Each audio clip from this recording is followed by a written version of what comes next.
আমার সকল বন্ধুদের রাধা অষ্টমীর শুভেচ্ছা জানিয়ে আমি আজকের এই ব্লগটি শুরু করছি। আর আশা করছি তোমরা যে যেখানেই আছো ভালো আছো, সুস্থ আছো। ভিডিওটি তোমরা প্লিজ পুরোটা দেখো আর কমেন্ট করে জানিও কেমন লাগলো। তোমাদের একটি কমেন্টও আমার জন্য অনেক মূল্যবান। আর হ্যাঁ, যদি ভালো লাগে তাহলে চ্যানেলটা অবশ্যই আমার সাবস্ক্রাইব করে দিও। আজ প্রায় 6-7 দিন পর আমি আবার ভিডিও আপলোড করছি।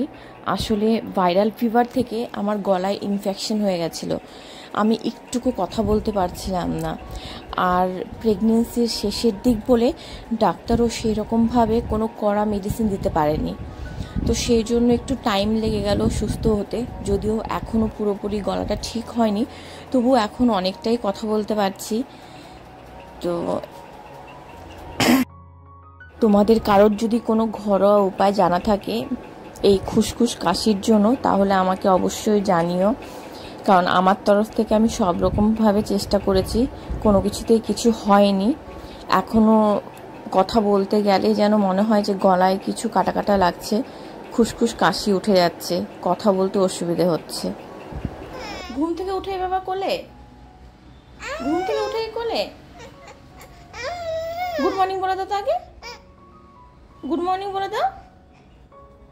আচ্ছা, গুড মর্নিং বলে দাও। গুড মর্নিং ভালো করে বলো, ভালো করে বলো মুখ থেকে।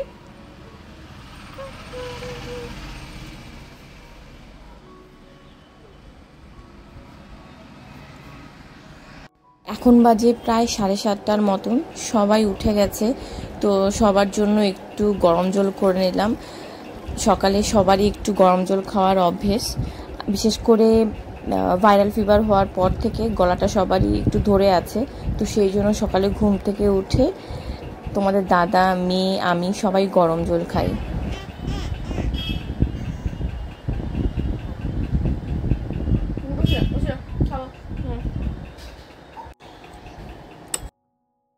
সকালে আজকে সবার জন্যই রুটি করেছি।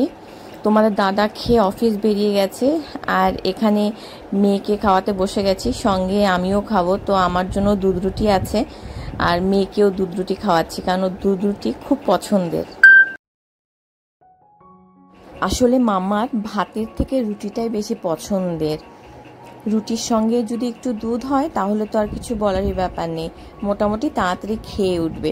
কিন্তু যদি ভাত থাকে তাহলে গালের মধ্যে সেই গুজে বসে থাকবে। মাম্মাকে খাইয়ে চলে এসেছি বিছানাটা গুছিয়ে নিতে। আজকে অনেকটাই দেরি হয়ে গেল। আসলে এখন তাড়াহুড়ো করে কোনো কাজ করতে পারি না, ভীষণ ক্লান্ত মনে হয়, তাই একটু বসে বিশ্রাম নিয়ে নিয়ে কাজ করি। আজকে আবার রাধা অষ্টমী বলে ঘরে ভাবছি একটু ছোট করে পুজো দিব। পুজোর দিন তো পুজো না দিলে যেন মনটা মানে না, তো সেই জন্য একটু তাড়াহুড়ো করে যাচ্ছি। তো এরই ফাঁকে মনে পড়ে গেল সকালের কিছু ওষুধ আমার আছে। এই প্রেগনেন্ট হওয়ার পর থেকে এত পরিমাণে ওষুধ খেয়ে যাচ্ছি, মুখে যেন সবসময় ওষুধেরই শুধু গন্ধ বের হয়। তো যাই হোক, ওষুধ তো খেতেই হবে, মেডিসিনগুলো না খেলে তো হবে না, টাইম মতন খেতে হবে। তো একটু বসে নিয়ে বিশ্রাম করতে করতে মেডিসিনগুলো খেয়ে নিচ্ছি, তারপরে স্নান করে পুজো দিতে যাব।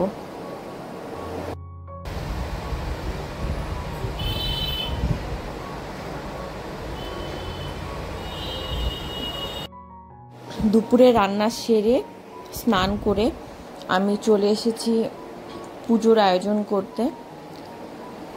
তো রান্না বলতে সেরকমভাবে কিছু হয়নি, 2 তরকারি ভাত করেছি।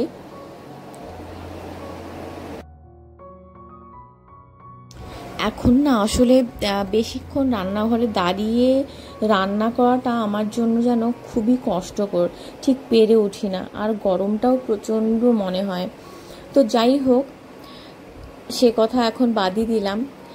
এখন এই যে তোমরা যে সুন্দর রাধাকৃষ্ণের পেতলের মূর্তিটি দেখতে পাচ্ছ, এটা আসলে তোমাদের দাদা ভাইয়ের এক বন্ধু মানে রিসেপশনে আমাদেরকে উপহার হিসেবে দিয়েছিল। তো তারপর থেকে এই রাধাকৃষ্ণ আমি রোজ পুজো দিয়ে আসছি। আর আজকে যেহেতু একটা স্পেশাল ডে, তো পুজো না দিলে তো আর হয় না, সেই জন্য কোনো পুরোহিত নেই, হয়তোবা অনেক নিয়মই আমার জানা নেই, তবে ইউটিউব দেখে আমি যতটা পেরেছি মানে শেখার চেষ্টা করেছি, আর মন থেকে ভগবানকে ডাকছি, ভগবানের আরাধনা করছি। আর ওই যে বলে না, মন থেকে যদি ভগবানকে ডাকা যায় তবে তিনি তার পুজো সন্তুষ্ট হয়ে তার ডাকে সাড়া দেন। তো পুজো শেষ করে আমরা চলে এসেছি লেন্স কার্টের একটা শোরুমে। তোমাদের দাদা ভাইয়ের চোখের ডাক্তার দেখানো হয়েছিল এর মধ্যে, তো পাওয়ারে একটু প্রবলেম হয়েছে, তো সেই জন্য এখানে চশমা অর্ডার দিতে এসেছি। খারাপ নয়, আবার যদি দেখো দেখতে পারো, কিন্তু যতক্ষণ না আই টেস্ট হচ্ছে। হ্যাঁ গো,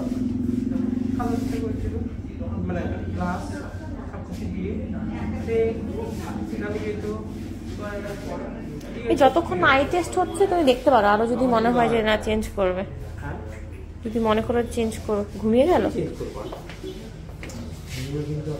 ঘুমের জন্য কান্নাকাটি শুরু করেছিল।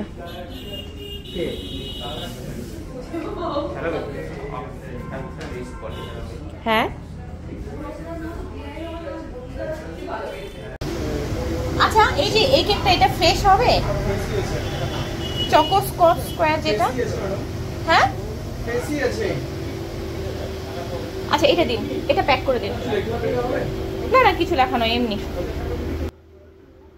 শপিং করে ফেরার পথে মামার জন্য ওর ফেভারিট চকলেট কেক নিয়ে নিলাম।